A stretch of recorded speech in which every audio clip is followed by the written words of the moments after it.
ሰላም ጤና ይስጥልኝ አድማጭ ተመልካቾቻችን። ለዕለቱ የያዝናቸውን ዋና ዋና ጉዳዮች ማሰማት እንጀምራለን። አብራችሁን ቆዩ። ጠቅላይ ሚኒስትር አብይ ለአፍሪካ ህብረት ጉባኤ ተሰብሳቢዎች ባደረጉት ንግግር ላይ ከ130 ሚሊዮን በላይ ህዝብ ላለው እንደ ኢትዮጵያ ላለ ሀገር ቀጣይነት ያለው እድገት የተለያዩ የወደብ መዳረሻዎች ያስፈልጉታል ሲሉ ተናገሩ። ጠቅላይ ሚኒስትሩ በ39ኛው የአፍሪካ ህብረት የመሪዎች ጉባኤ ባስተላለፉት መልእክት አስተማማኝ የባህር በር መዳረሻ በሰላማዊ ትብብር ማረጋገጥ መሰረታዊ ነው ብለዋል። የአፍሪካ ቀንድ ሀገራት የወደፊት የምጣኔ ሀብትና ለረጅም ጊዜ መረጋጋት አስተማማኝ የባህር በር አስፈላጊ መሆኑንም በንግግራቸው ላይ ገልጸዋል። አሁን የምንገኘው የዓለም አቀፍ ሽግግር ላይ ነው ያሉት ጠቅላይ ሚኒስትር አብይ በዚህ እርግጠኝነት በጠፋበት ዘመን የአፍሪካ ጥንካሬ የሚመሰረተው በራስ መተማመንና በአንድነት በሚቆም ህብረት ላይ ነው ብለዋል። ኢትዮጵያ የባህር በር የማግኘት ፍላጎቷን በተደጋጋሚ ስትገልጽ ቆይታለች። ከዚህ ቀደም ጠቅላይ ሚኒስትር አብይ 130 ሚሊዮን ህዝብ የጂኦግራፊ እስረኛ መሆን የለበትም ሲሉ መናገራቸው ይታወሳል። ጠቅላይ ሚኒስትር ዶክተር አብይ አህመድ ለኢትዮጵያ የባህር በር ማግኘት የህልውና ጉዳይ ነው ካሉ በኋላ ከጎረቤት አገር ኤርትራ ጋር ያላቸው ግንኙነት እየተካረረ መጥቷል። ይህ በእንዲህ እንዳለ በመላው አፍሪካ ወንዞች ለጋራ ጥቅም ሲውሉ የመረጋጋት ምንጭ መሆን እንደሚችሉ ጠቅላይ ሚኒስትር አብይ ተናገሩ።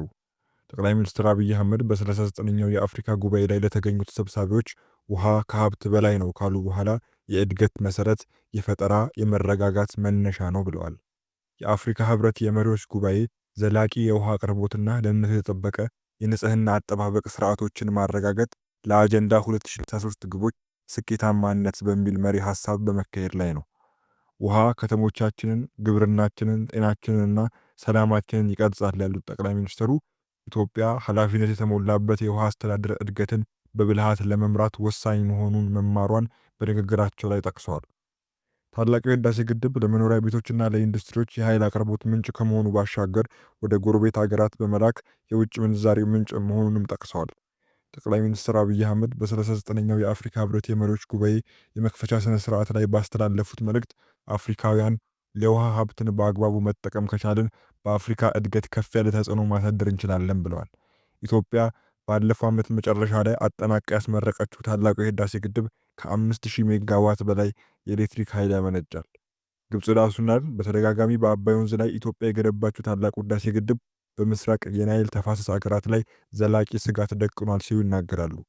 ኢትዮጵያ በአባይ ወንዝ ላይ የህዳሴ ግንባታን ከጀመረችበት ጊዜ አንስቶ ከሱዳንና ከግብፅ ጋር አለመግባባት ውስጥ ቆይታለች። ግብፅ፣ ኢትዮጵያና ሱዳን ላለፉት 14 ዓመታት በአባይ ወንዝ ጉዳይ ላይ ከስምምነት ለመድረስ ሲደራደሩ የነበረ ቢሆንም እስካሁን ሶስቱንም አገራት የሚያስማማ ሁሉን አቀፍ መግባባት ላይ መድረስ ግን አልተቻለም።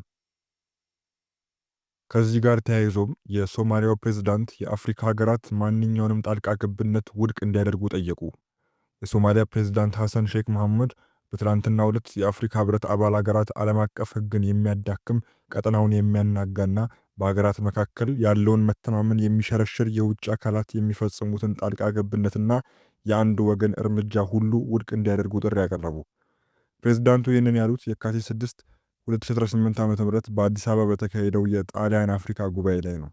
የአፍሪካ ልማት ከተባበሩት መንግስታት ቻርተርና ከአፍሪካ ህብረት የህግ መርሆች ጋር በሚጣጣም መልኩ ለሀገሮች ሉዓላዊነት፣ ለግዛት አንድነትና የፖለቲካ ነጻነት በጽኑ አክብሮት ላይ የተመሰረተ መሆን አለበት ሲሉ መሐመድ በኢትዮጵያ በተካሄደው የጣሊያን አፍሪካ ጉባኤ ላይ ተናግረዋል።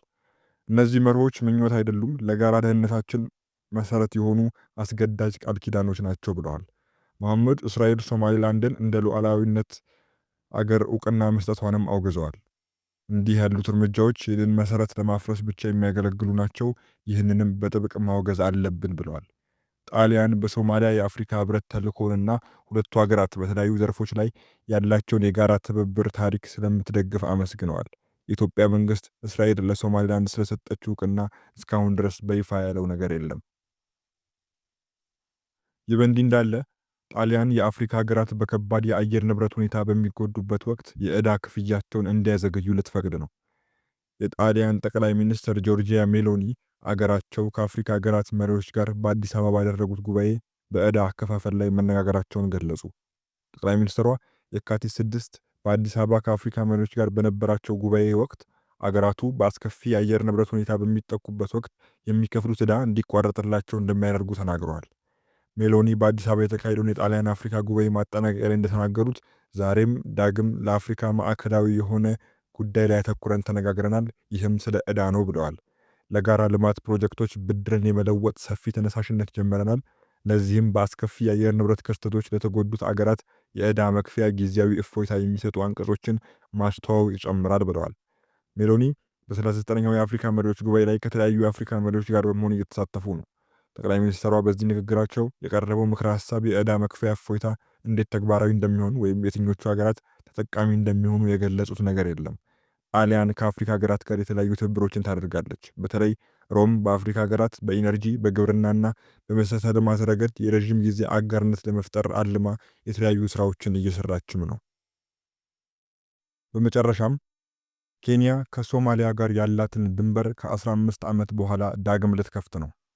ኬንያ ከ15 ዓመታት በኋላ በሶማሊያ የሚንቀሳቀሰው አልሸባብ የሰነዘረባትን ጥቃት ተከትሎ የዘጋችውን የሁለቱን አገራት ድንበር ዳግመኛ ልትከፍት መሆኑን ገለጸች። ኬንያ ከሶማሊያ ጋር ያላት ድንበር በእስላማዊ ታጣቂ ቡድን አልሸባብ በተሰነዘረበት ጥቃት ምክንያት ዘግታ የቆየች ሲሆን ከ15 ዓመታት በኋላ በሚያዝያ ወር ዳግመኛ እንደምትከፍት ፕሬዝዳንት ዊሊያም ሩቶ አስታውቀዋል። ሶማሊያ ውስጥ የሚንቀሳቀሰው ታጣቂ ቡድን በኬንያ ውስጥ ተከታታይ ጥቃቶችን ፈጽሟል። ከነዚህም ውስጥ እንደ አውሮፓውያኑ በ2013 በዋና ከተማዋ ናይሮቢ በሚገኝ የገበያ ማዕከል ላይ የተፈጸመውና 67 ሰዎችን የገደለው ጥቃት አንዱ ሲሆን ከሁለት ዓመት በኋላ ደግሞ በጋሪሳ ዩኒቨርሲቲ የተፈጸመውና 148 ሰዎችን የገደለው ጥቃት ይገኝበታል። ከዚህ በፊት እንደ አውሮፓውያን አቆጣጠር በ2023 ድንበሩ ዳግም እንደሚከፈት ተገልጾ የነበረ ቢሆንም ተጨማሪ ጥቃቶች በመፈጸማቸው እቅዱ ለሌላ ጊዜ ተላልፎ ቆይቷል። ሩቶ ሁለቱን ሀገራት የሚያገናኙ መተላለፊያዎችን እንደገና ለመክፈት የተወሰነው ለዓመታት የተደረገን የጸጥታ ግምገማ ተከትሎ መሆኑን ተናግረዋል። እርምጃው ደህንነትን አደጋ ላይ እንዳይጥል ለማድረግ ከፍተኛ የጸጥታ ኃይሎች ስምሪት እንደሚኖር ጨምረው ገልጸዋል። ኬንያም በድንበር በኩል ህገወጥ የጦር መሳሪያዎችና ሌሎች የኮንትሮባንድ ዕቃዎች ይገባሉ የሚል ስጋት አላት። ፕሬዝዳንቱ እቅዱን የገለጹት በሰሜን ምስራቅ ኬንያ ውስጥ የምትገኘውንና በርካታ የሶማሊያ ጎሳ አባላት መኖሪያ በሆነችው የድንበር ከተማ ማንዴራን በጎበኙበት ወቅት ነው። በማንዴራ የሚገኙ ኬንያውያን ድንበሩ ለረዥም ጊዜ በመዘጋቱ ምክንያት በሶማሊያ ከሚገኙ ዘመዶቻቸውና ከጎረቤቶቻቸው ጋር መቆራረጣቸው ተቀባይነት የለውም ሲሉ ሩቶ በኤክስ ገጻቸው ላይ ጽፈዋል። የድንበሩ ዳግም መከፈት ለህዝባችን የጋራ ብልጽግና ድንበር ተሻጋሪ የንግድ ልውውጥን ያሳድጋል ሲሉ ተስፋቸውን ገልጿል። በንግግራቸው በተደጋጋሚ ለጥቃት ኢላማ የሆኑትን የማንዴራን ነዋሪዎች በሙሉ ከአልሸባብ ጋር በሚደረገው ውጊያ ተቀላቀሉን፣ እነዚህ አልሸባብ ከንቱ ናቸው፣ ኬንያ ከእናንተ ጋር እንደምትሰራ ቃል እገባላችኋለሁ፣ እነዚህን ወንጀለኞችና አሸባሪዎችን ለመዋጋት አግዙን ብለዋል። አልሸባብ በናይሮቢ በሚገኘው የዌስት ጌት ሞል እና በጋሪሳ ዩኒቨርሲቲ ላይ ከፈጸመው ጥቃት በተጨማሪ እንደ አውሮፓውያኑ በ2014 በማንዴራ ካውንቲ በተሽከርካሪ ላይ ባደረሰው ጥቃት 28 ተሳፋሪዎች ሲገደሉ ከ5 ዓመታት በኋላ ደግሞ በናይሮቢ በሚገኝ ሆቴል ላይ በፈጸመው ጥቃት ቢያንስ 21 ሰዎችን ህይወታቸውን አጥተዋል። እንደ አውሮፓውያን አቆጣጠር በ2015 ኬንያ በሁለቱ አገራት ድንበር አካባቢ ታጣቂዎቹን ለመከላከል በሚል 680 ኪሎ ሜትር የሚረዝም አጥር ለመገንባት ፍላጎት እንዳላት ገልጻ 10 ኪሎ ሜትር የሚሸፍን የሽቦ አጥር ከገነባች በኋላ እቅዱ ተቋርጧል። ይህ ለ3 ዓመት ያህል የተካሄደው የ10 ኪሎ ሜትር የሽቦ አጥር ግንባታ $35 ሚሊዮን እንደወጣበት ተገልጾ ነበር።